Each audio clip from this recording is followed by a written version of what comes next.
ناظرین، آج سوات کا جو واقعہ پیش آیا ہے، جو وہاں پر لوگ ڈوبے ہیں، اس کو لے کے دل بہت دکھی ہے۔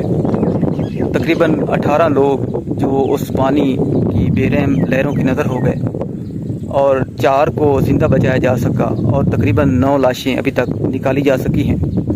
ناظرین، بہت ہی افسوسناک واقعہ ہے۔ ایسا ہی ایک واقعہ 2012 میں پیش آیا تھا اور اب یہ دوسرا واقعہ ہے۔ افسوس کی بات یہ ہے کہ یہاں پر کسی بھی قسم کے کوئی سیفٹی میجرز حکومت کی طرف سے نہیں کیے گئے۔ حکومت کی لاپرواہی اور غفلت اس میں مجرمانہ ہے۔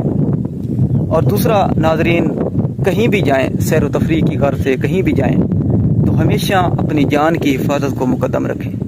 آپ کی جان ہے تو سب کچھ ہے، آپ کی جان نہیں ہے تو کچھ بھی نہیں ہے۔ آپ کا ایک کوئی ایڈونچر، آپ کا تھوڑی سی سیر و تفریح آپ کے لیے اور آپ کے پیاروں کے لیے پوری کی پوری زندگی کے لیے ایک سانیہ بن کے رہ جاتی ہے، ایک دکھ اور تکلیف کی یاد بن کے رہ جاتی ہے۔